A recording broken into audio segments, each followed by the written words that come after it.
start, there's a weird way in which, for me, absolute knowing does not force itself upon us. Now, that could be countered, because I was saying there's something about seemingly reason that lends itself to spirit, spirit to religion, but the transition from religion to absolute knowing seems particularly tricky, because you are limited from experiencing limit. That's kind of the weird move. Yeah. AA is the limit of AA is precisely the necessity of experiencing itself as unlimited.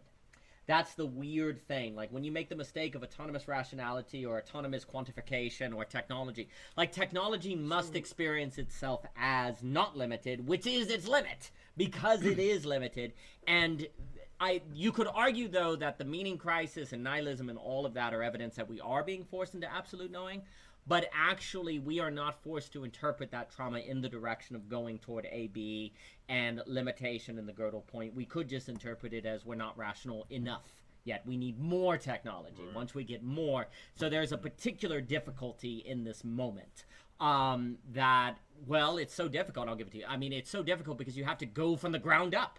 Like, if the whole problem is top-downness, then you're literally talking about, well, we need to recover the bottom up. Well, that means the ground. That's why you got to get frickin' mental. How do you relate to space versus time? I mean, it's a fundamental issue. So it's particularly tricky. And it's very, like, can you adapt to a fundamental change? Well, fundamentals are the very terms by which adaptability are determined. So how do you adapt to a fundamental change? Or do you just have to change wholesale and trust? Like, the shift to absolute knowing is more of a leap of faith, a trust move that then affords new adaptability, seemingly more so than just something you adapt into, because what you're adapted into is already kind of overdetermined by the quantifiable, the A is A, the understanding. Like, it is very difficult to adapt to AB if your very experience of the world is constantly reifying thingness, right? That makes it really, really tricky. You know, what I was also going to say before I forget is on the idea of abstraction. So the problem is we are getting lost in abstraction, we're losing the territory. So the question is, why do we abstract? What is abstraction? In terms of time-space, abstraction is precisely my ability to, in a sense, conceal the excess to an amount that I can perceive it, so that then I actually can handle more and more. So there's a way in which abstraction is the human capacity to veil for the sake of unveiling. So then it becomes like sunglasses or something. So we use, you know, you look at the world through rose-colored glasses, and all the red flags just look like flags or something. There's something about maps that are then like lenses. Yes. There's something about the real that's like the sun, that we can't stare at the sun. Yes. We can't relate to the real. The only way to look at the sun is through a filter, is through a map, is through something that reduces the real. Yes. And so then the sticky thing is to think that the map is the territory, to think your sunglasses are the territory. Yes. And or to just live your life with so many different pairs of sunglasses on that you don't realize you're wearing sunglasses. Yes. And you think that what you're seeing is real. Yes. And so then you think those flags are real. Yes. It's not, there's a white flag, and then you're imposing 15 layers of societal tainting, and then that is tainting the flag. That's coloring the flag. I like to think of it as like a prism. Yes. Like a pyramid or a prism. And then the maps are informed prisms that shape your understanding.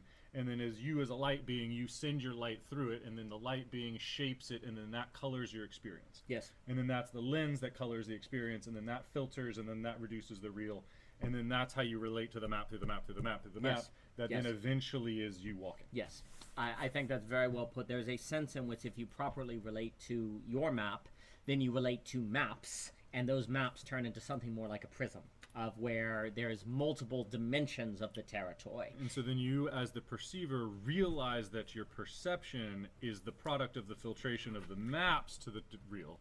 Yes. Not whatever I'm seeing is what I'm seeing. That's correct. And like, I think that's the thing that we're tempted to be thrown into, experiencing the perception as reality. Yes. And we're not realizing that we are perceiving something through layers of implication, and we're like almost like building a model based on the different implications that we have. Yes. And then we're saying, hey, I know what that is. Yes. And I'm like, well, no, you actually have models of implications of models of models that are waves and waves and models and waves and models. And then your godly ability to abstract that is then saying, you know this. Yes. Yes. But that's actually not at all what's happening. Yes. But that's Yes. what feels like was Yes. happening. Yes. But I'm just thrown into this little box, and this is how my experience works. Yes. And it's like, well, we need to be reminded that we are more than that, or something Yes. like that. Yes. Absolutely. And it's that temptation to think you are only what is grasped yes. that then makes you forget to be open to the territory. Yes. And so then the more you focus on the grasping, the more you dopaminergically consume things. Yes. But the more ignorant you're becoming. Yes. And so that's the thing, is I think our culture has oriented us to consume ourselves. Yes. Instead of orienting us to deal with the real. Or whatever that is, because I know we can't get to the real, but you get the absolutely. And so The more basically then, if there is incentive for the economy to serve the part of us that we want served, well then businesses, services, etc. will reflect the dopamine, reflect giving us what we want. And the problem is with the economy is it's really good at giving us what we want, and if we want something that is reifying a false identity, we're in huge trouble, right? Because it's the ego that is the left hemisphere, that is the fallen, that only grasps onto what it knows. Yes. That thinks it wants to eat what it already knows. Yes. That's However, the only food that is revivifying is the food of which we don't yet know, the food of which we need to relate Yes. to, the food of which we need to participate. Yes. So to be given this day our daily bread is not tell us what programs we need to regurgitate. It's give us the kind of transformative experiences that will reorient our psyche in such a way that we're open and responsive, and then through that openness and responsiveness we can then adapt. Yes. Completely agree. And so there's a difference about where your psyche should be intended to and what matters. Yes. And what is meaningful. Yes. And we are disoriented. Yes. And so we are mistaken. We are Yeah, taken in yeah, error, and yeah. then when you are mistaken and disoriented, the products of your intentions will not pan out. You will necessarily miss the mark. That's correct. And then in necessarily missing the mark, you'll cause unintended consequences and unnecessary suffering. Yes. And then you will be the victim of unnecessary suffering that isn't your fault. Yeah. But again, I just tried to say that V for Vendetta, it actually kind of is your fault. Yeah. And this is the spiral we Yeah. all find ourselves in. When you Like this is the yes. story of humanity. This is the battle. This is the spiritual Yes. battle of which you need to confront and pay your karmic debt so that you're not continuing to delude the world. That's correct. And so how do we all take responsibility for not getting into this self-effaced delusion, or self-referential delusion? How do we something? Yes. Something. Completely. Something. So the real trouble begins when you have a situation that you are responsible for, but simultaneously it's plausible that you're not responsible for it, because that creates the wiggle room to continue the perpetuation of the mechanism of auto-cannibalism.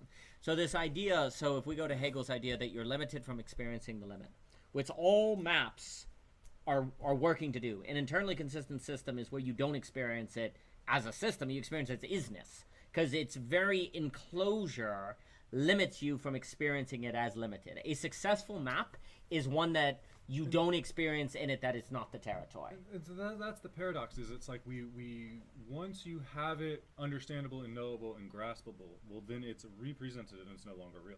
Yes. And then if you're participating in it, well then you don't know what it is. Yes. And so there's a paradox where actually living and being real is not knowing top-down Correct. conceptually. Correct. And so there's a paradox where when we're talking, Yes. we're not living. Correct. And so then how do we philosophically orient towards life Yes. instead of habitually consuming an anti-life philosophy that Yes. top-down orients us to Yes. atrophying our souls and Yes. selling our souls Yes. and Yes. with meaning crisis? 100%. Because you have to So constantly... how do we reorient our salience landscape in such a way that we find value in the strange, where the Gödel point is that Yes. we don't understand? Yes. How do we Yes. then attune the psyche to find meaning in what is, and to import Yes. that which we don't know? Yes. And so how do we maintain the feminine, humble, submissive, receptive egg that then finds that Gödel point of the vein, that then receives the serpent of the information that is Yes. the DNA trend, that then causes a breakdown, Yes.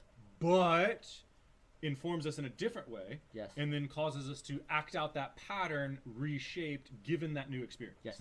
Yes. And so what is this transition? What is this maturity? What is this proper relation to the stranger that then gets you out of your previous egoic monad and into an experience that you don't yet know, that feels scary and crucifying and disorienting, but is the only way you can actually grow and live and mature? Yes. 100%. And so how do we have the courage to be in that liminal space of the unrealized real. Yes. Instead of hide behind that static thing that we think we know but isn't actually knowledge because it's just deception. Yeah.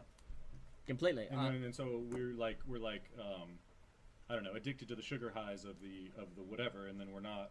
Yes. I don't know. The metaphor sucks. No, this is the question. So because the map, when it is the weird thing is a map's failure appears precisely when it doesn't seem to fail. Right. That's the weird move. Right. But that's precisely the move when you would say, what do you mean it fails? Because it's it the works. lack of resistance. Yeah. Because then it's not real or something. Yeah, that's right. And yet that's precisely when your brain says it's most real. So you have to... Because that's when it's most fluent. That's correct. So what's the difference between fluency and reality? That's correct. We recognize what's fluent is the consumable things of the intellect. Yes. Yep. But as long as we keep that value structure, we're fucked. If you identify fluency with reality, where would the idea come from that fluency is not reality? That fluency is actually damnation? Like, where would that come from, right? This is the problem. Like, if your experience of reality is unlimited, where would the idea come from that it is limited, right? Like, where would that come from? You have to know it. You have to remember it. You have to encounter it. And also, so this is where for Hegel, there's this weird idea that it is only an idea. This is when it kind of flips, where idea is necessary for reality. Because you can't experience limitation. You have to know that you are limited in the experience of unlimited and actually then interpret experience through that. So I think the ego is given a map, and then that map is indestructible or complete, and then that feels sufficient and total. Right. Yes. But you see how that's yeah. Yeah, well, because what ends up happening is the weird move is... Because that digestibility feels like it's sufficient. Like that, to me, is the tempting, is like if you didn't digest it, well, then it wouldn't be real, and then you wouldn't be able to relate to it. Correct. But the paradox is that you have to relate to that which you don't yet know, and then once you do know it, you're no longer relating to it. Correct. Or something. Well, the trick move, of the really tricky move that I think that's coming to mind as you're speaking, that the book tries to argue, is you would think after Gödel, that would be the end of maps. Because if they're incomplete, shouldn't, if we understand that no map can be axiomatic, shouldn't that mean that everyone understands that the map isn't the territory and actually opens them up to the territory? No, what actually ends up happening is incompleteness is then a feature of maps. And so the very fact that you encounter incompleteness no longer means your map is failing. Well, all maps are incomplete. Therefore, it actually worsens the problem of maps. Because the very fact that, for example... I don't know what's going to happen tomorrow. That no longer necessarily is an example of a lack of knowledge that could make me question my map. I would say, well, yeah, all maps have some unknowability to them. That's no reason to overturn my worldview. That's no reason to overturn what I want to believe. And you end up in a world where everyone is in what could be called presuppositionalism, as Joe Carini will say at The Natural Theologian, where everyone is just in their presuppositional assumptions and they're all separated. So the experience of unknowing can be digested. Like after Gödel, the thing you don't know, you have a means of digesting it. The fact that you don't know something does not become necessarily an invitation to mystery.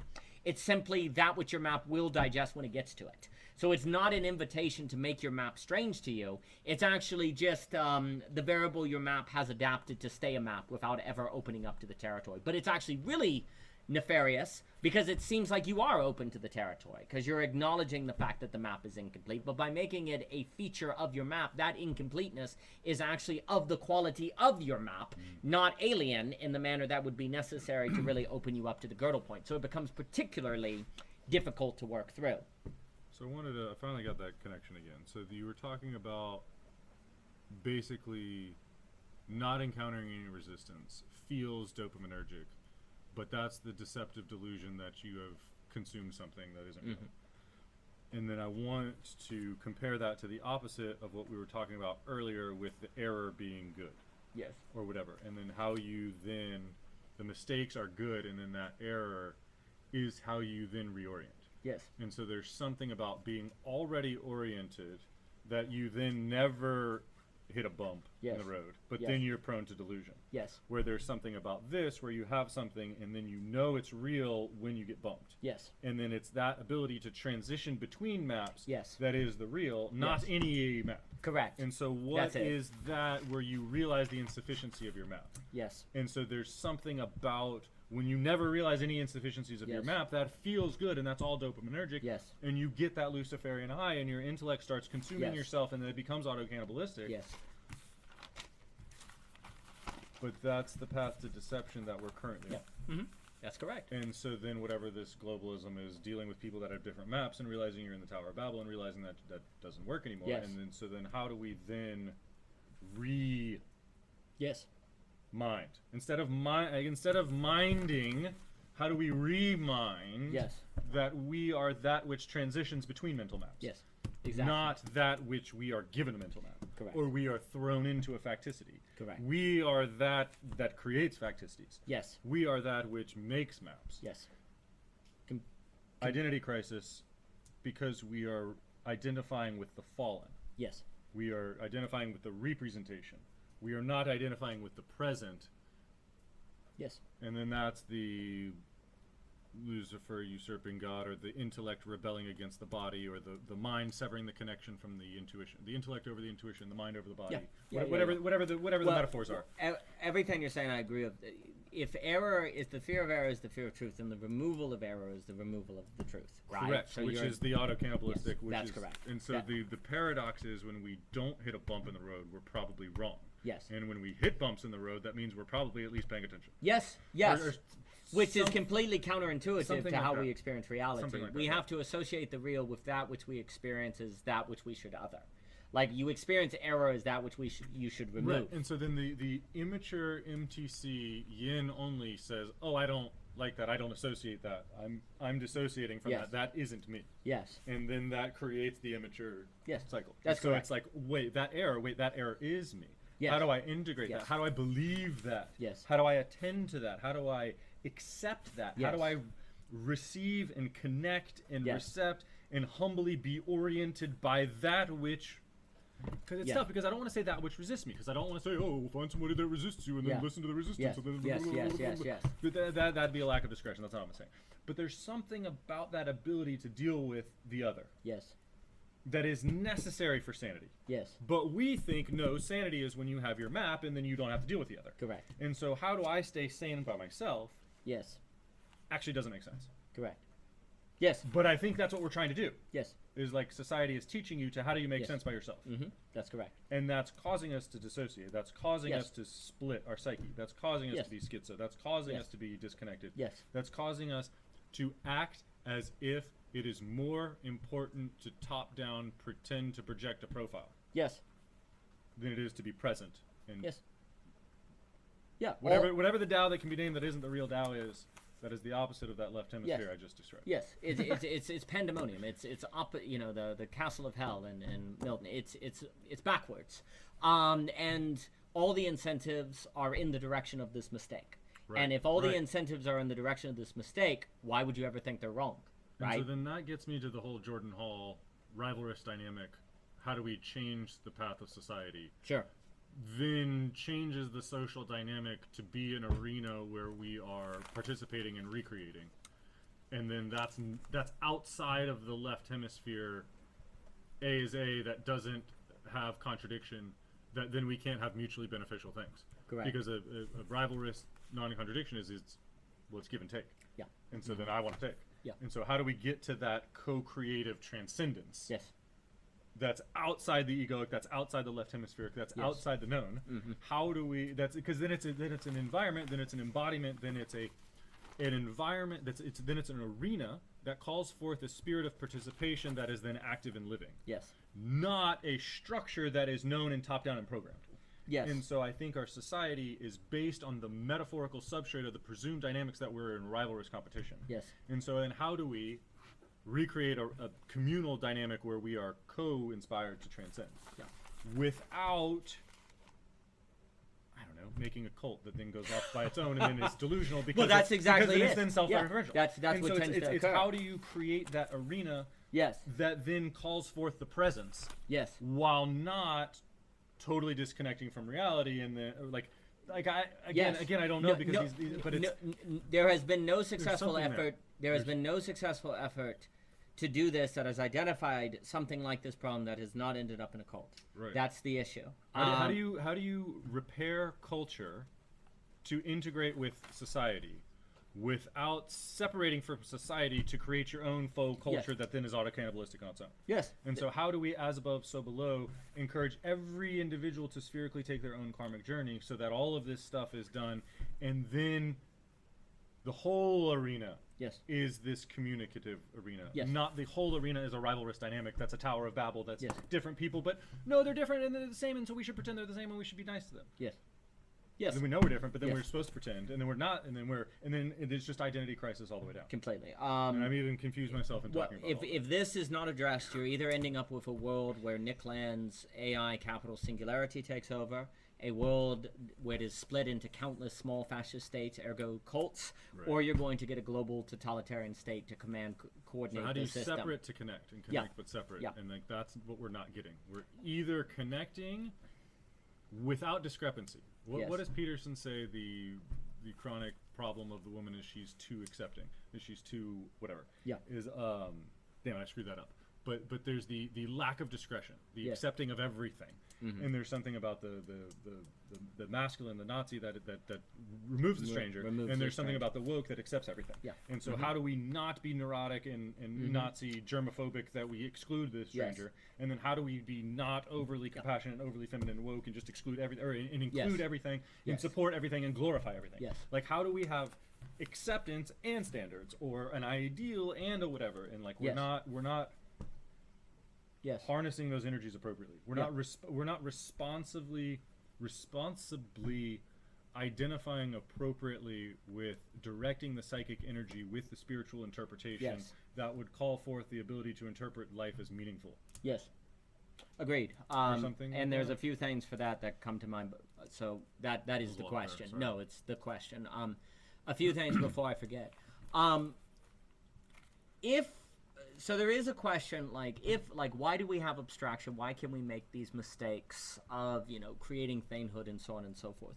What should be kept in mind is, for me, it's the necessary mechanism of eternity to be an unfolding and not a stagnant state. And what I mean by that is if eternity gives us abstractions, eternity generates the abstractions that then we can approach eternity through and release. And then keep releasing and ever release, right? That if we couldn't make abstractions, then eternity could not be a self-turning wheel, right? So the issue is that abstraction is the necessary means of taking steps. But of course, it necessitates the mistake of treating the abstraction as the thing, right? But there would be no way for eternity to be an unending process, an unending unfolding, or for God to be an unending unfolding unless we had the capacity to veil God. That's kind of the weird thing, is God has to give us the ability to veil him so we can ever approach him. Because if he wasn't veiled at all, we'd be destroyed, or we'd be God. Because if we could totally comprehend God... So our tree of life has to be veiled because the real overwhelms us. Yes. And then the tree of knowledge is that which filters out the real for us so that we think we know it. Yes. That's correct. The tree of knowledge gives us a counterfeit of having the tree of life, because it makes us. Neither one of them is real. But by combining the two, it's like they're both underlying wave electromagnetic frequencies, and then there's something about those overlapping that then we say, ooh, that's that. Yes. Yeah, they have to be together because there's this weird way in which... So there's like a left and a right, and then we see a box. Yes. And we're like, hey, there's a box. Yes. And it's like, whoa, no.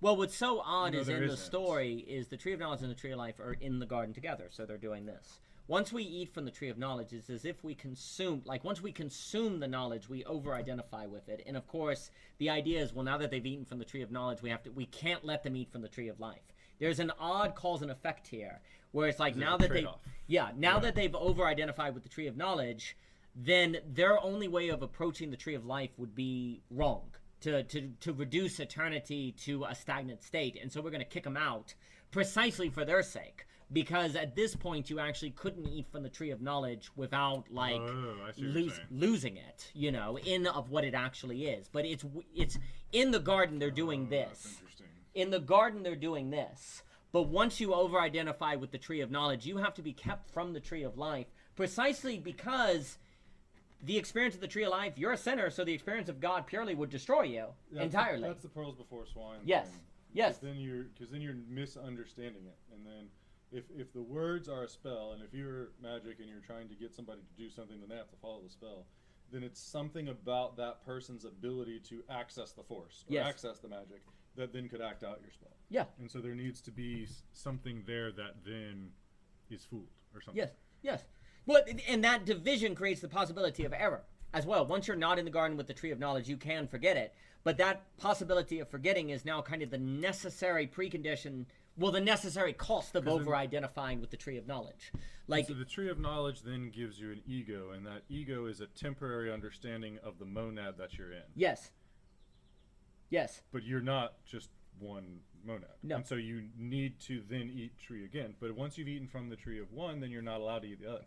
And so then once you've eaten the one, you become that person. Yes. And then that ego needs to die. Yes. Yes. And then it's that painful death that then allows you to then reconstitute. Yes. If you could eat from the tree of knowledge, life, without that ego dying, that ego would become God. And that would make like Lucifer God, basically, which would be the ultimate contradiction that would destroy the universe, right? Like that would make heaven literally equal hell. And so the ego has to die to go back to the tree of life. So there has to be separation. We think we are that ego. Yes. And so we need to sacrifice ourselves to gain heavenly wisdom. And basically, if you weren't kicked out of the garden, you could access the tree of life without sacrifice. Now, to regain the tree of life, you need to go through sacrifice, ergo Jesus, right? And then... Because you have identified yourself as an abstracted intellect, yes. in order to get new intuition, your abstracted self that already knows everything has to let go, has to give up control, has to that's right. That ego behind something like that. Yeah, because if the ego that knew everything became God, then everything will be over. Because you know everything, and so there's nothing left to know. You've become God. God is dead. But if it's not what this is saying, basically. Yes, that's what this is saying, basically. Because your God is in your motivation, and if your motivation is just the map, and if your map is fallen, you're dead. You're dead. Then you're living an anti-life philosophy. Yeah, you're as soon as your culture builds itself in the shape of the fruit of knowledge. Yes. And you take for granted the person that is as above, so below, identified as the consumer of knowledge. It is from that day, surely you will die. Yeah. It is not the first moment you eat an idea that you die. Correct. It's the moment that you have habituated eating such that you have now passed that down. Yes. And now the third generation that's inheriting the original sin, surely they will die because they are no longer connected to reality. Yeah. So exactly how do we in the first generation, as above, so below, not curse our future generations to this disconnect? Correct. How do we not selfishly, temporarily maximize this monad at the cost of our children's will to live? Yes. Or something like that. Yeah. Again, it's as above, so below. It's within and without, but yes, that's exactly right. And basically, the idea of internally... I think the problem is that we are structured by the system that already knows, and then we think it's more important to reaffirm what we already know. Yes. And by thinking it's more important to reaffirm what our adult ego mind already knows... Yes. We are abandoning our inner child. We are sacrificing the child. We're sacrificing the future for this egoic, momentary, temporary exploitation of dopamine high. Yeah. Yeah, because... And so how do we not be captivated by the temptation to know the world and hide behind it that then is going to curse the future? Yes. And so I think that's the dragon that we all have to be constantly facing in every moment. That's Matt I. Moody's constant vigilance Potter. Yeah. You have to be something? 100%. All orientations that know everything must sacrifice children. Because there's no future. You know everything. You know everything. There is no future. And that's what people don't understand. Is the more you grasp onto something, yes. the more you're actually letting go of the responsibility. Yeah, that's correct. And so you're feeding your mind and you're abandoning your body. You're feeding your intellect and you're abandoning your intuition. That's correct. And so there's a trade-off. But my point is that we've aimed society to value that as good. Yes. And so we're not seeing that as a trade-off. No. We're not seeing it as a compromise. Correct. We're not seeing it as a spiritual sacrifice. Correct. We're seeing it as an only good. Correct. And then we're living our life doing only good and only good and only Yes. good and only good. But Yes. Daniel, why do I have a meaning crisis? Right. This isn't fair. I've done everything right. Correct. I've done what everything told me. But Yeah. this is fate. Fate is unfair. Yeah. I'm going to curse the gods now. Yeah, that's right. Do we see how we've done this to ourselves? Absolutely. It is the necessary. So there's a funny way in which autonomous rationality, or A is A logic, or however we want to language it, necessarily must lead to a meaning crisis. Right. Because it must be auto-cannibalistic.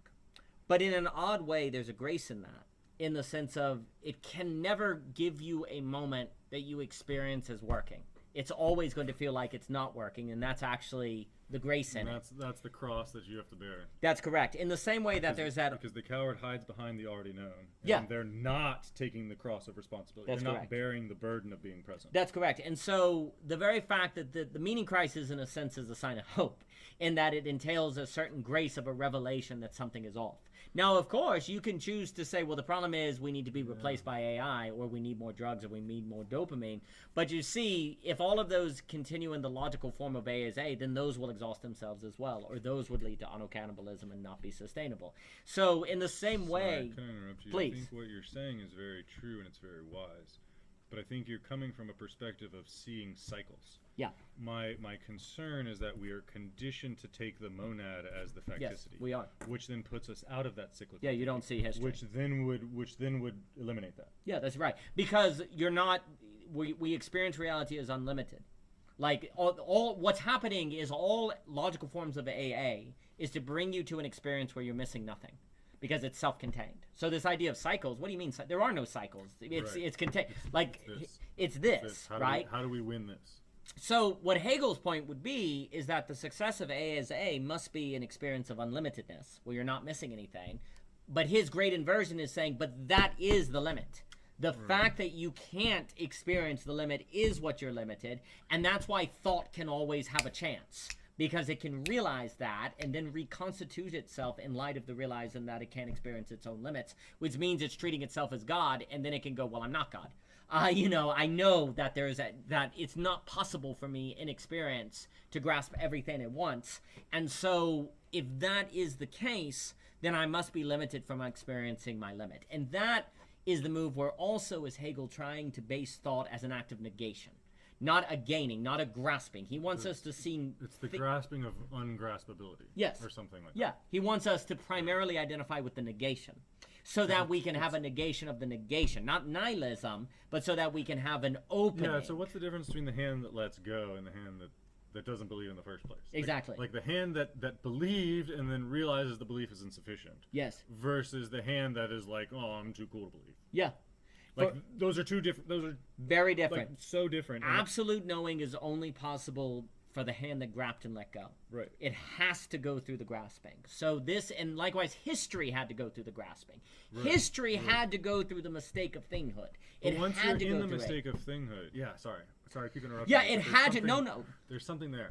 It had to go through it, and that's why it's so important. But I think as a society, we're in it. And yes. so, like, it's again, as above, so below, there's cycles all over the place. Yes. And so, in theory, we are getting outside of the cycles to show the cycles. Yes. But the problem is then how do you bring that back down into the people who are thrown into it? Yeah, that's... And then how do you bring that outside perspective inside the map? Yes. And then how do you get people inside the map to believe the outside perspective? Yes. And then that communication changes and alters and then reorients the psyche, and then the maps grow. Yeah. Or the maps complexify. Yeah. And then that bifurcation of the map creation, of the expansion that then spherically out, and then...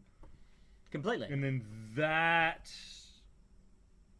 is where real life is. Yeah, that's where real life is. That's exactly right. And it also then turns human beings into an ecosystem versus crystalline structures. Exactly. Because it's all veins connecting with other things. That's why it's a garden, it's and we are shepherds. And that Abel was a shepherd, and then Adam tended a garden. Yes.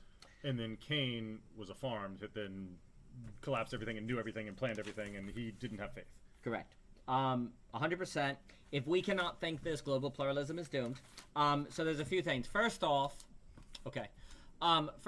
if there is indeed a meaning crisis, or if the average person on planet Earth is increasingly having a feeling that something is off, that actually is the opportunity.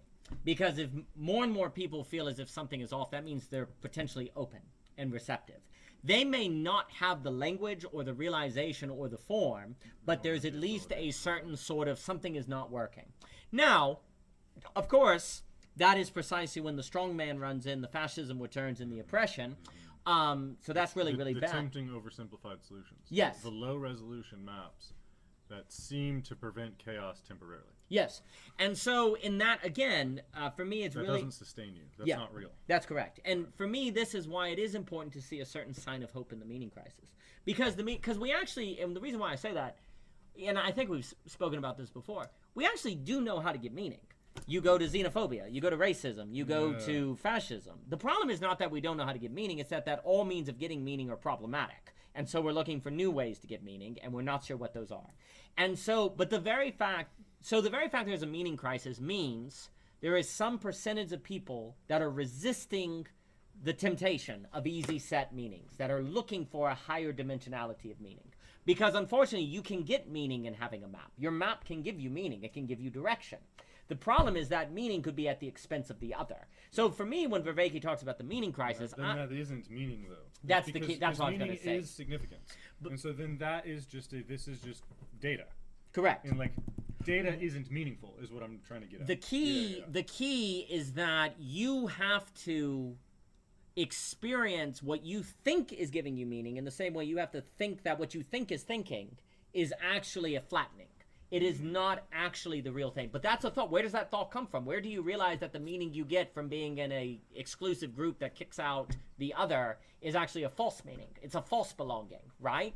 Well, because that's always the thing. You can say it's not really meaning, and I can say, well, let me just keep out the people that tell me that this isn't really meaning until I convince myself. But that's where it becomes brainwashing, and that's where it becomes a cult.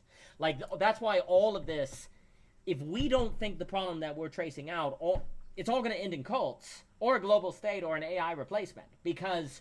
So it either dissolves into an amorphous blob, or it splits out into different cults of Towers of Babel. Yes. And so we're in the Tower of Babel, and the solutions seem to mix and implode or continue further fragmenting. Yeah, that's right. So how do we... Yep. That's... But okay, so sorry.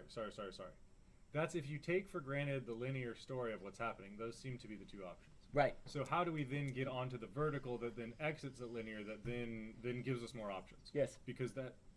Yes. Sorry, did that make any sense? It makes 100% sense. For me, the world is trapped, oscillating between map totalization, map proliferation, many Towers of Babel or an amorphous blob. That's, I'll call it the singularity versus the small fascist states, basically. True. And the singularity, but critically, singularity is distinct from harmony. What we want is harmony. Right. Not singularity, but harmony would require us to know how to work difference. And the problem is we're very bad at difference, and it's hard. And it feels like an error, and it feels like doing something wrong, and we've been trained to assume that means we're doing something wrong, so we exit as opposed to going deeper, right? So we are trapped right now, and then because this is right now, in my opinion, we are in a world that is stuck between singularity or small fascist states. And we're just oscillating between those two, and that's the false dichotomy that we need to transcend. Absolutely. That's this that we need to that. Yes, for me.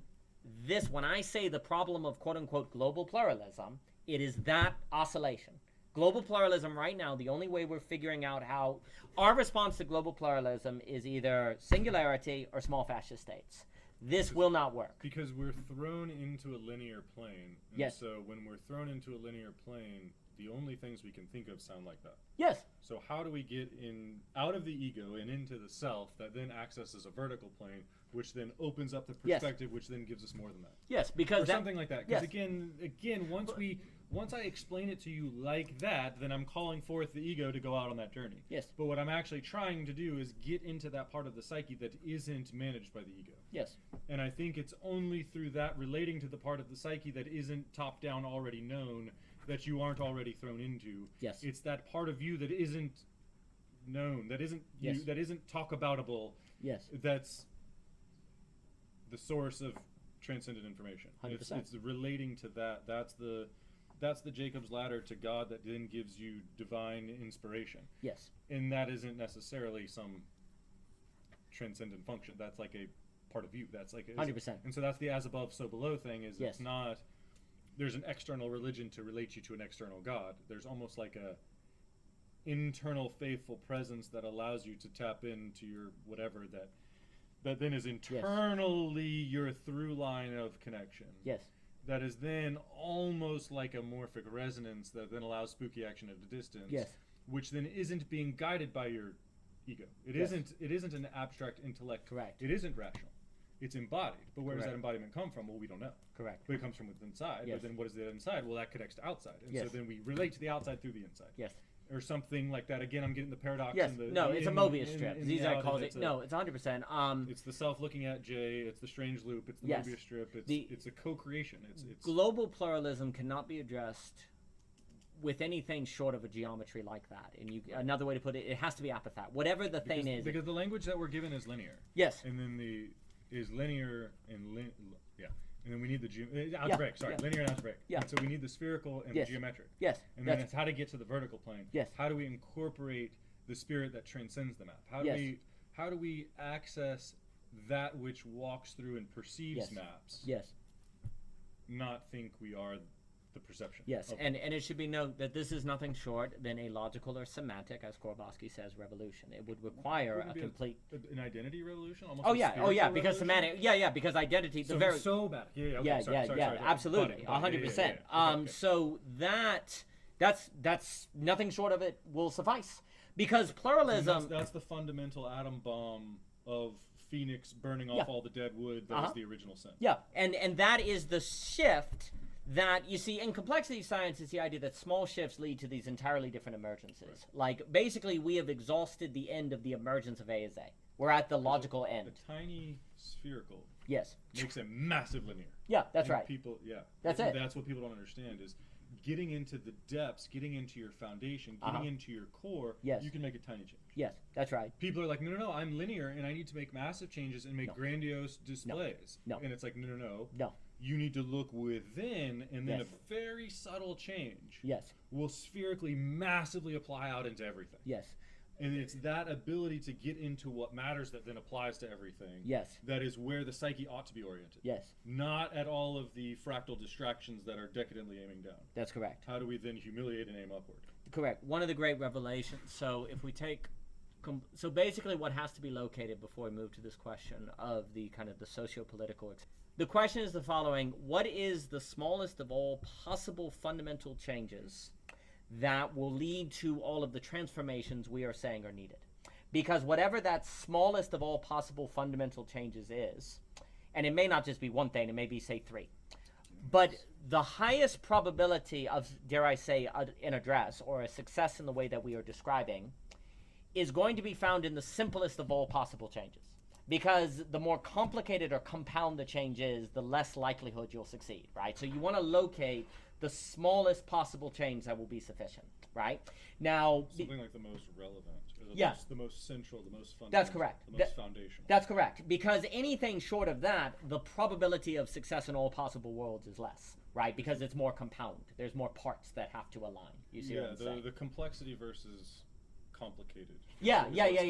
Exactly. It needs to be simple in the fact that it's not complicated. Yes. But it can't be simple in that it needs to be complex. Exactly. So, That's exactly right. And pedantically, it's hard to listen so to. that is kind of the question, because when I say like modal logic in all possible worlds, I don't mean alternative dimensions. I mean in any future situation that may arise, what is the change that could be made now that would be able to respond sufficiently to whatever situation would arise? So that's what I mean by all possible worlds. Because modal logic. So then that would be information that is consumed by the spirit and reorients the spirit. Yes. Rather than information that directs the ego and then is reoriented Correct. to the ego. That's correct. So what? Spirit, self, ego.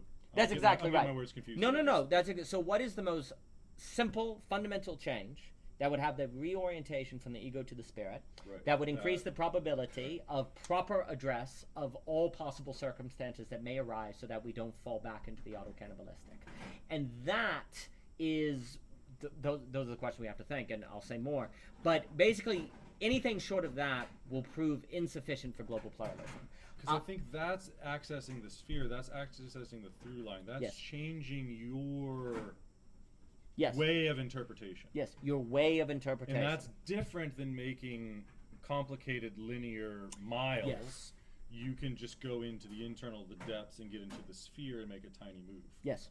And so, yeah, where do we get into the real? Yes. That then tiny changes expand out globally. Yes. Not transversing the globe by walking the whole way. Sorry, does that make sense? That's 100%. The reason why there's actually hope in a funny way is because basically, if the problem is that we're stuck on the linear, then actually a single step that successfully went vertical would be the revelation of an entirely new dimension. Exactly.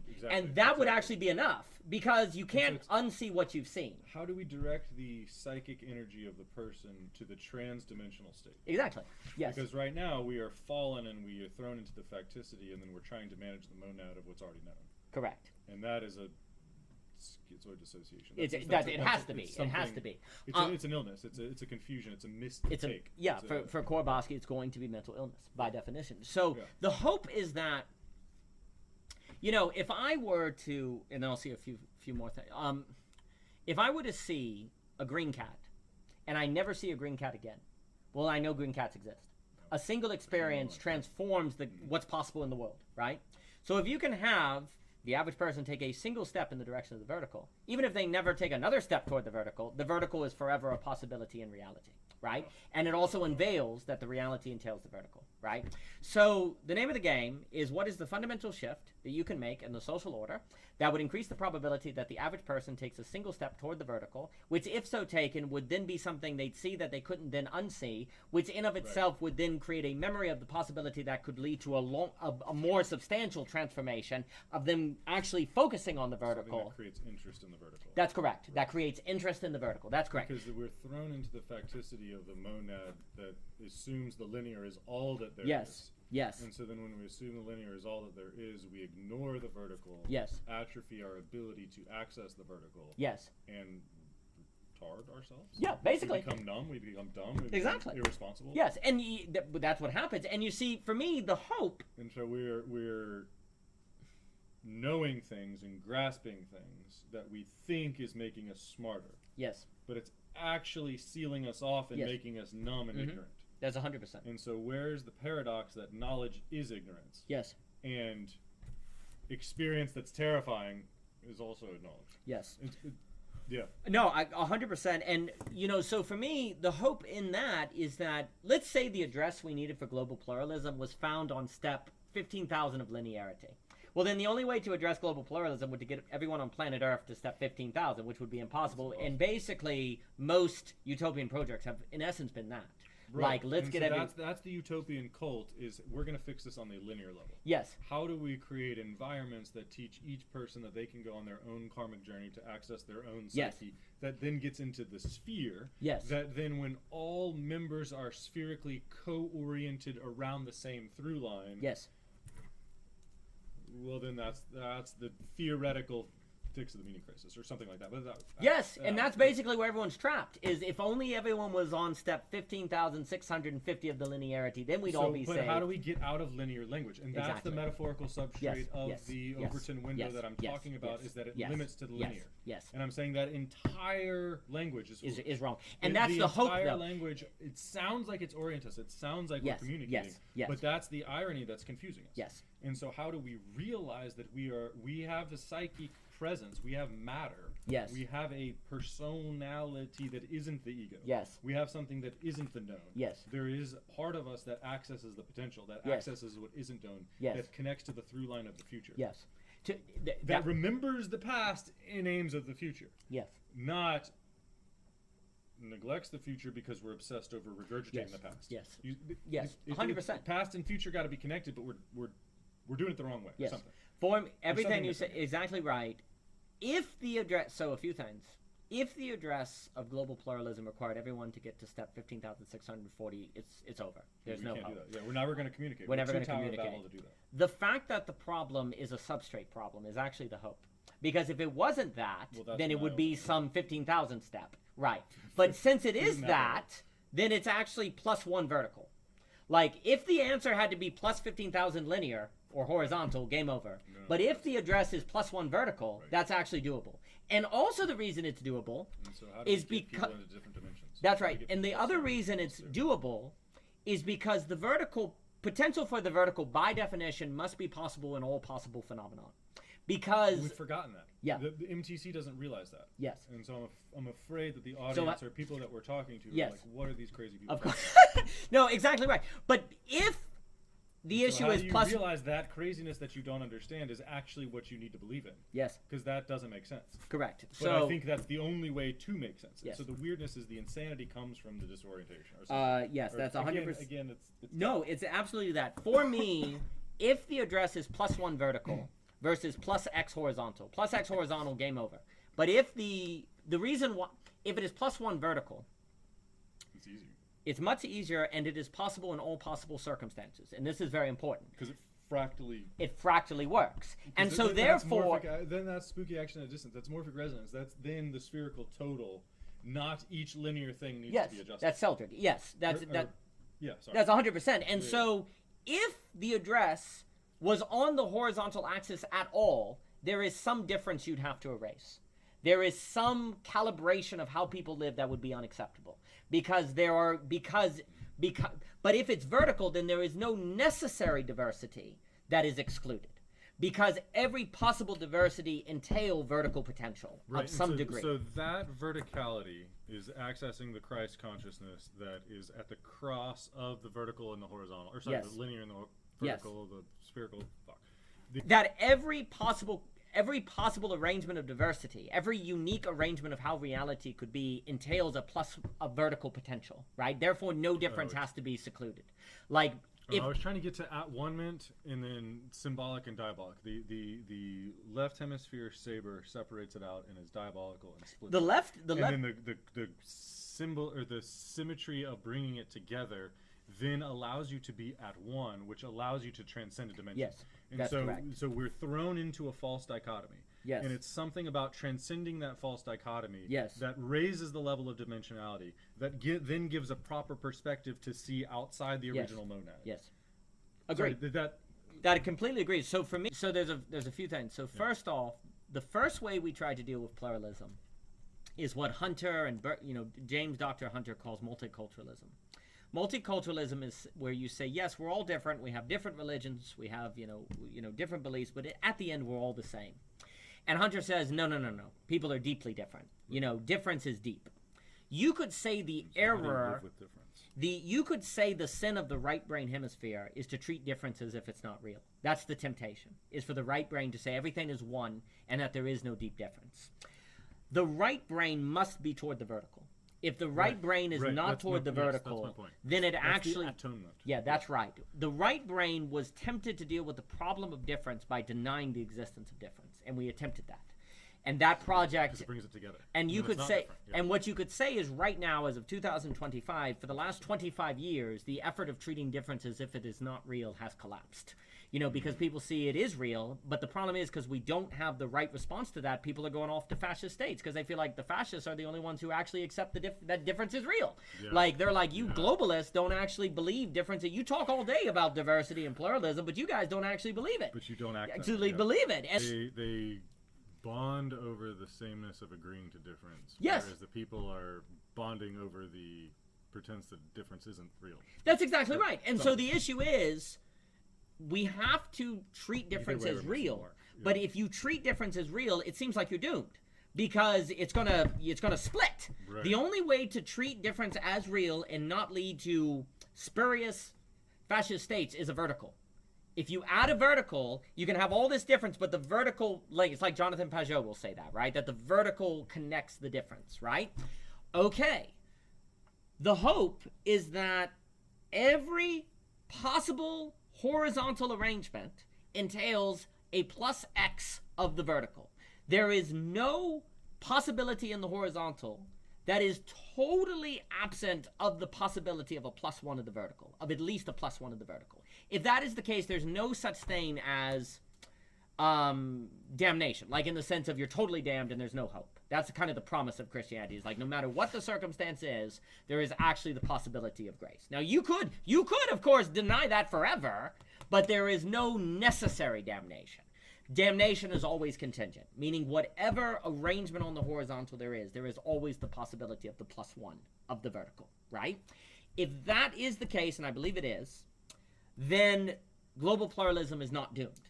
Because every possible arrangement of people's lives that are a testament to a deep difference will never, in that difference, exclude the possibility of a +1 of the vertical. And therefore, the potentiality of the address of global pluralism, and thus also addressing the problem of internally consistent systems, is present in all possible configurations of all possible worlds. But of course, the question is the following. Okay, that's nice and all, but how do you increase the probability that the average person actually realizes that +1, moves from the NPC, and identifies with the +1 of the vertical? And that gets us into the structural things, et cetera, so forth. Oh, and I should clarify with the all possible world stuff, because I think it's so hard to understand what Leibniz is getting at because we're drunk on the multiverse. Obviously, he is not writing in a multiverse or thinking in terms of dimensions. It's the idea of if X is present in all possible worlds, and what that means is any world that this world might become, like any course of potentiality.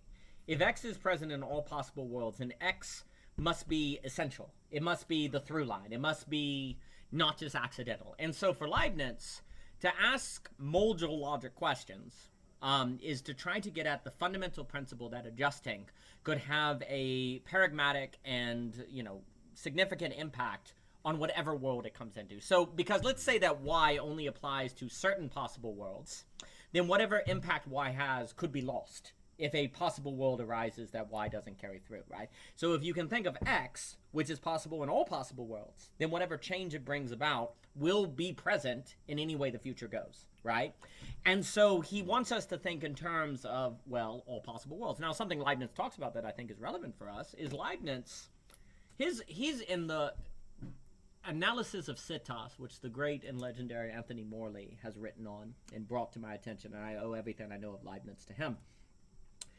The analysis of citas is interested in the issue of similarity. When I say two things are similar, what do I mean?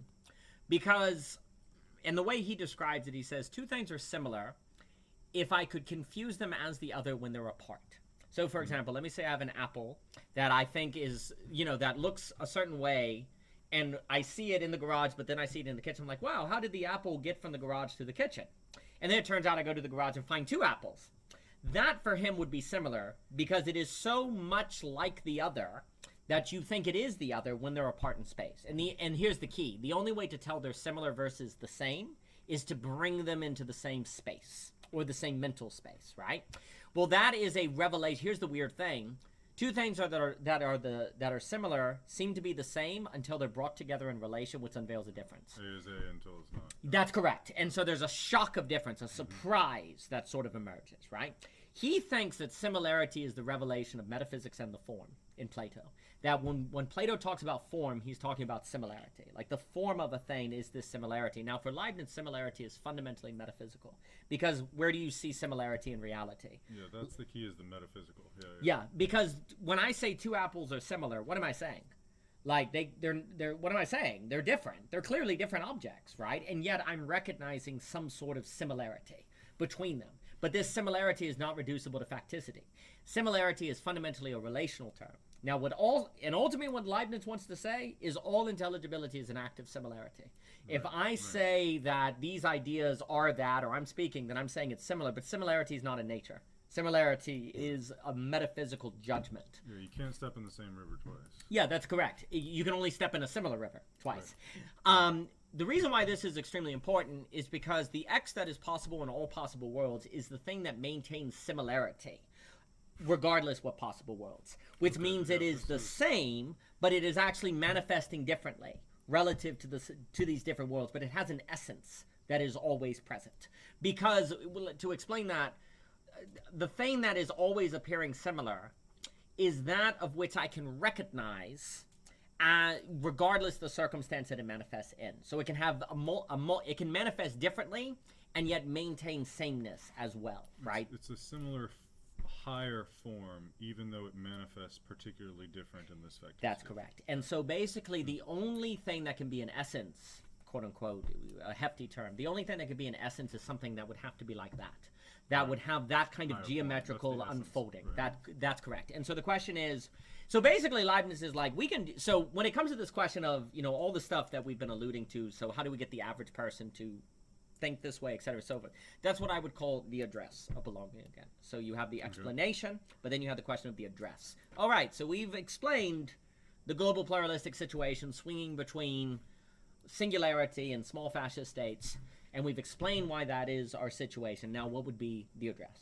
Leibniz would say the only thing that has any hope of being an address would be something with that higher geometrical form, that it's going to be an essence, that of which will manifest differently in different worlds, but is present in all possible worlds, and thus there must be a through line. Yeah, so that was the direction maybe I want to take it a little bit differently. I think this best of possible worlds is something about how does that information seep into your capital S self that then loads on every way you can imagine a potential situation. Yes. And then that's different from a sort of egoic program of the ego then thinks about what's possible given its facticity. Yes. We're not talking about that kind of imaginary what's in all possible worlds. Correct. But like, how does, I don't know, thought or rationality or the grounding of being, how does that formulate in such a way that isn't bound by any monad? And yes. so then what we're trying to get at is what's in all possible worlds is like what resonates to the through line of your personality. Yes. That then when you find yourself in a facticity, all of the potentials that then manifest are then like tainted or filtered by this understanding of reality, of how the greater reality is informed. Yes. And so we're taking that framework, that lens of protection of the filtering the real, and then we're using that to inform the situation. Yes. Something like that? 100%. I completely agree with that. And so then how do we get to the all possible worlds that is, what is that higher form that then imagines itself as thrown into a bounded facticity? Yes. That's the all possible worlds that we're getting at. Yes. Not like, what's like theoretically possible if I just imagine shit that's not real. It's like, that's correct. No, it's like this is actually real. This like actually matters. Yes, that's correct. Or So something like that? I yes, don't know. that whatever the address is, it has to be of that structure that you just described. It has to align. It has to connect to the through line of what is possible with how you understand reality could possibly be imagined. Yeah, there you go. It's the only realistic way of formulating a map that makes sense of the overwhelming phenomena that you're thrown or present. Exactly right. It would have to be. I make a distinction between a map and Gestalt, and Gestalt is the whole. So basically, the problem is we're confusing the Gestalt with maps. We create maps and call it the Gestalt. But the Gestalt entails all possible maps and the space between them. So would a Gestalt be a thingified monad that is a whole?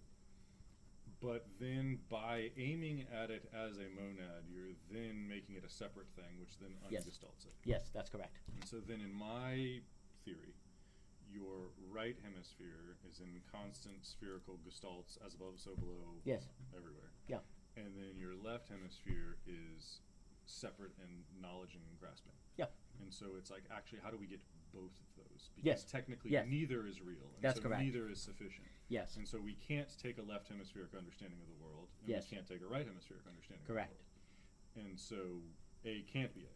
Correct. Because there's a left hemisphere side and a right hemisphere side. There's a yin side and there's a yang side. That's correct. There's an actual side and a not actual side. Correct. And so what is this not actual side? Correct. Other than what McGilchrist says is more real. Yeah. And other than what is actually the grounding of being, and then what is actually the transcendent thing that the transcendent relation that makes the apparent possible. Yes. Completely. And then how do we remind ourselves to be present with that transcends what's fallen, or sorry, I completely agree. We could say that a map is when the left brain eclipses the right brain. It uses the right brain to the services of the left brain. It creates a whole that seems as if it is the whole, but it is actually it's a static collapse. Whereas the Gestalt would be the left and right brain who are dancing. They are together. Where the left... Now, I will say that in the Gestalt, the left brain serves the right brain. It's not an equal relationship. It's more of the right brain is the whole, and the left brain is the orientation in the whole. Like, it's not, it's the left brain is supposed to be the conditioning, the orienting, the what part of the whole you're looking at. And so the left brain is supposed to position itself in the right brain. and interpret and understand in a manner that is always then releasing and negating the understand back into the whole, whereas in a map what ends up happening is the right is collapsed to the service of the left. So Gestalt, and I'm just using that term, that people use that term differently. I'm using it thinking of James Wigley's work, The Experience of Meaning, and this idea of this kind of insight of Gestalt and Gestalt psychology theory and so on and so forth. But if you grant me that distinction here, the question is, how do we access Gestalt as opposed to maps? And Gestalt is going to include all maps and the space between maps and the interaction, whereas a map is going to only entail its own consistency. So the Gestalt is going to have to be, the address of global pluralism is going to have to err on the side of Gestalt, and people orienting themselves to the Gestalt. It's the Gestalt. Yes. It's that higher thing that's connected. That's correct. And it will have to, now the issue is you can't destroy maps. Maps will always be with us, but people within their maps can be toward the Gestalt. And that's to be toward the +1 vertical. Like they can be toward the Gestalt. And that's where you're not trying to deconstruct everyone's maps. You're trying to have them orient themselves and carry themselves differently in their map toward the Gestalt. That's the key, is we've mistaken the map, and then we think our identity is the map. Yes. And so we're no longer identified as that which uses a map to navigate a territory. Correct. We think we're a machine program following a map. And That's then it. in that machine program following, we're like blinding ourselves to follow a static structure that acts instead of us. Yes. And instead, we need to be present and aware and attentive and responsive, and then choose maps or representations or something. Yeah. There has to be, there's got to be a conscious using of a tool. Yes. Not, I am the tool. Yes. Or something like that. Again, That's language correct. kind of breaks down. But What you're doing is you're using the map for the sake of Gestalt, as opposed to using the map to be Gestalt or to forget Gestalt. something like that. So yeah. you're using the map as a kind of, I want to say a necessary, I don't want to say necessary evil, but a necessary error. It's a kind of necessary error. You say, I have to use a map because I'm finite. And the map is how I access I think eternity. necessary evil is actually the right. Sure. It's a kind of I think necessary evil. People think that good is good and evil is bad. Sure. And so there's that inability to see the polarity. There's the inability to see the yin yang. There's the inability to see that, And I think that's actually the root of the issue, is that I agree. inability to acknowledge the reality of the other. The inability to acknowledge that your organ depends on the vein Gödel point of where it isn't complete. Like something like that is the confusion of where value is. That's the gold. That's the snitch. That's the flinting gold of hermetic attention grabbing that accesses your inner God. Right. That's the inter-essay that then affords you transcendence. Well, I think that's getting at something very important. It makes me think, what is it, the Splendid Vices in Augustine? I mean, he's basically suggesting that you have to see something necessary about certain vices if a political order is to be possible, that there is actually some sort of necessary evil that is actually part of the redemptive possibility of the Gestalt, and you have to see that as actually necessary. So I agree with that. So there's a necessary evil to maps. That like your body is fallen and that's lower, but then you depend on that lower embodiment to actualize. Yes, completely. So you can't then say, oh, well, that's my body, that's lower. Correct. It's like, well, then that's the only way you actualize. Yeah. So then it's always the paradox. And that's basically maps. And that's why it's important to realize that, dare I say, the postmodern project of deconstructing maps was a mistake. It was basically a Gnostic mistake. Maps are necessary. And they're also indestructible. And one of the reasons the book is titled The Map Is Indestructible is to get us out of the business of trying to get rid of them. Instead, we need to see them as a necessary evil so that we have orientation to the territory, orientation to the Gestalt. And so we've just wasted a lot of thought on destroying maps. Well, really what we do is destroy the other's map, not ours. Right. So it's just a complete waste. It's a projected destruction of the map. Yes. Not actually destroying. That's exactly right. That's exactly right. So it's like... So it's that map that we've identified with, that we think is us, that isn't us, that we need to have the courage to dissolve, to transcend, to get completely somewhere in there. That's completely it. And you that's see... humiliating and scary and terrifying and painful. Yes, yes. But without the ability to responsibly take on that humility and that difficulty, Yeah, we're in trouble. We're then cursing the next generation. Yes, we are. We are. That's then selfishly maximizing the moment at the cost of the future adaptability. Yes. And my fear is that we are doing that in different layers of our psyche, so many layers deep that we don't even realize that's what we're doing. There is a and very. We even are in danger of doing that in this conversation. Oh, absolutely, absolutely. Because if there is the potential for the +1 vertical in every possible circumstance, there's also the potential to forget it in all possible circumstances, including this conversation. So that's the ever-present risk. That is also the ever-present hope. There's a very interesting way in which all sin can end up in a child sacrifice. Like all sin is actually kind of almost oriented to child sacrifice. I think so, and that's the knowledge that we are addicted to. Yes. And so we are addicted to child sacrifice, and we don't realize it. Yeah, we are. That's completely the case. We're addicted to self-destruction, and we don't realize it. Yes. We're addicted to an Ouroboros, self-destructive behavior that we have ironically labeled as good, and now we are trying to be more good by killing ourselves. Yeah, that's exactly right. Or going insane or something like that. That's correct. And again, you see, words break down at this point. I mean, that's the whole point. That's it, right? Yeah. Because if we just knew it already, if it already made sense, it'd be done. We'd be done. That's right. No, that's completely it. And you see, the issue is, in a sense, it's a great, dare I say, a great demonic strategy. If you're trying to get everyone to kill themselves, it's really hard to it can be harder to get people to directly kill themselves, but if you simply have them kill children, that can be easier. It's a form of suicide that's indirect, that's more likely to work. And so, there's something about sin that is always toward a kind of child sacrifice. If you could go through this. I mean, gluttony, there's no food for the kids. Lying destroys the trust, so there's no social intelligibility. Obviously, promiscuity destroys the family. You can go on and on and on. That there seems to be a destruction of children. That is part of it. So that's a child sacrifice. And for me also, the reason why the map is indestructible is, again, the key phrase, is you're being asked to give up your map at a moment when you realize it's indestructible. So you're basically being asked to give up God. Lowercase g God. Oh, that's it. And that's really hard ask. That's what people don't understand. They think their motivations are their reasons.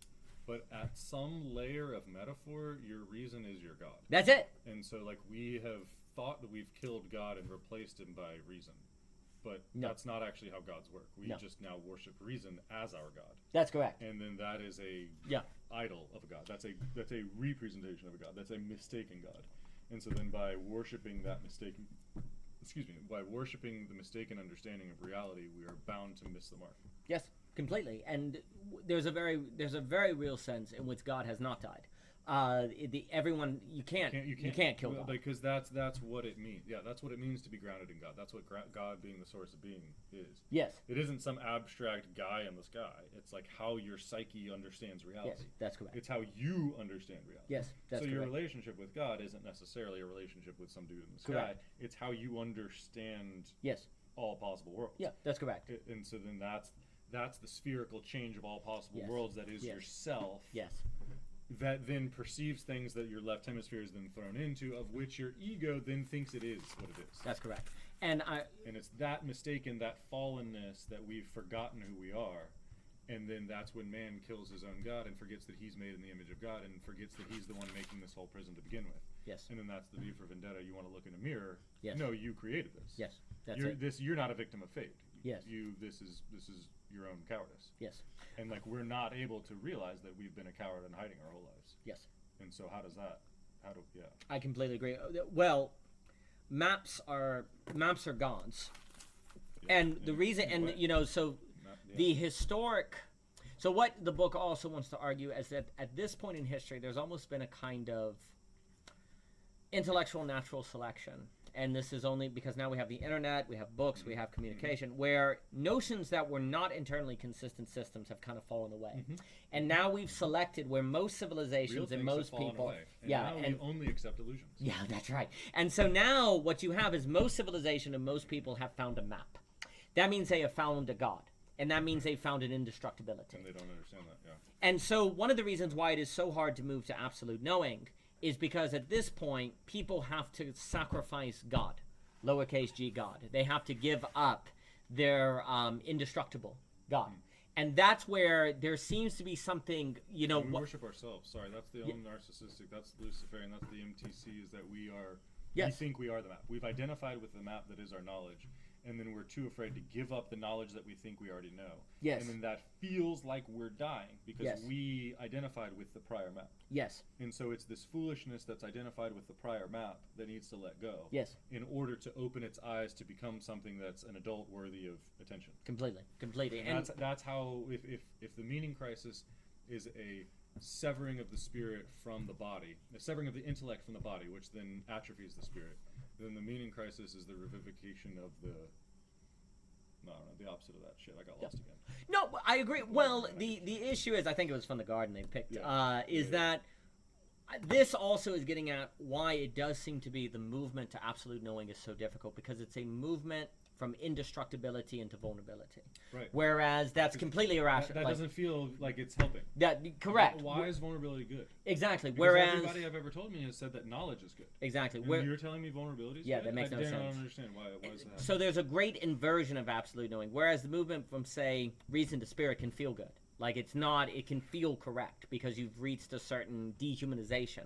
But when you're saying, no, indestructibility is bad and vulnerability is good, that is a very difficult inversion that would seemingly require a powerful forcing function to make people do. Right. And so it is not by chance that our age seems to be so chaotic, because the forcing function of our age likely has to be of a higher intensity than previous ages. And though, even then it's not guaranteed, because the nature of an indestructible map is to interpret even that forcing function into its own logic. And this is where we arrive at the role of beauty, the modeling, the social coordination mechanism, and so on and so forth. This is where I do absolute no. You could argue that transformations of history tend to follow, forcing functions, great leveling events, as that book talks about, etc., so forth. This one, which is a fundamental transformation, is probably going to require something different. Something, I don't want to say, I think it has to be in a concert of forcing function and modeling beauty, things like that. So there's a few things that come to mind.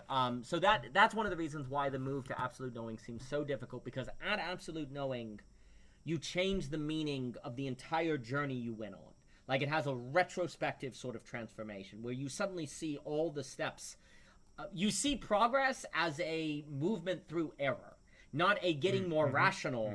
You see it as necessary error. It redefines every step along the way. It's a massive shift. And likewise, you see maps. Suddenly, maps are not about coherence. They're about the encounter of the Gödel point that opens you up to the Gestalt. Suddenly, society is not about finding people similar to you. It's about creating the capacities to handle difference. Suddenly, thinking is not about correctness, but the able to handle the unfolding of mystery. Absolute knowing has this changing of everything. And then in changing it, it was always that. And so that is a very, I almost want to say, paradigmatic and traumatic sort of shift that is different from quality of everything along the way. That makes it so kind of dramatic in what is going on. So to get back to something earlier, is we're talking about a certain paradigm of an objective substrate, and the need to return to a subjective embodiment. We're here and we need to return to here. Yes. And so there's something about this that's excruciating and traumatic. Yes. And so you're saying it needs to have another forcing function. Because if we are the ego, that is the monkey mind that is thrown into facticity, then we are never going to be our own forcing function that destroys ourselves. Correct. And so we have to relate to something that is greater than us that destroys ourselves. Yes. And so then, okay, does that make sense? Yes. And so then if maturity is admitting your errors and growing from them, then maturity is the self-sacrifice that gives to a forcing function, or something like that. Yes. And so either you can be traumatized from outside of you against your will, or you can willfully confront that. Yes. And then that brings me to something Peterson says a lot about the neurology that is called forth from a situation.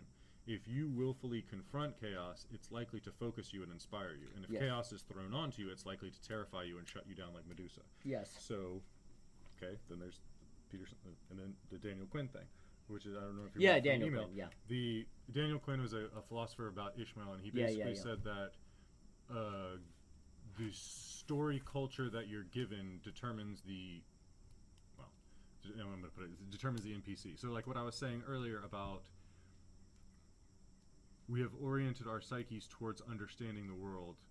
Now we think rationally, and that severs the connection to the spirit. Mm-hmm. Then you got the Peterson that says that the willful confrontation calls forth a different neurology. Yes. And then I talked earlier about the Garden of Eden being the identity story of humanity. Yes. And then if your identity story of humanity sets the stage for how you interact with the world, we're given an identity story of humanity that worships the intellect. Yes. And so how do we find an identity story that says you are a confronter of chaos?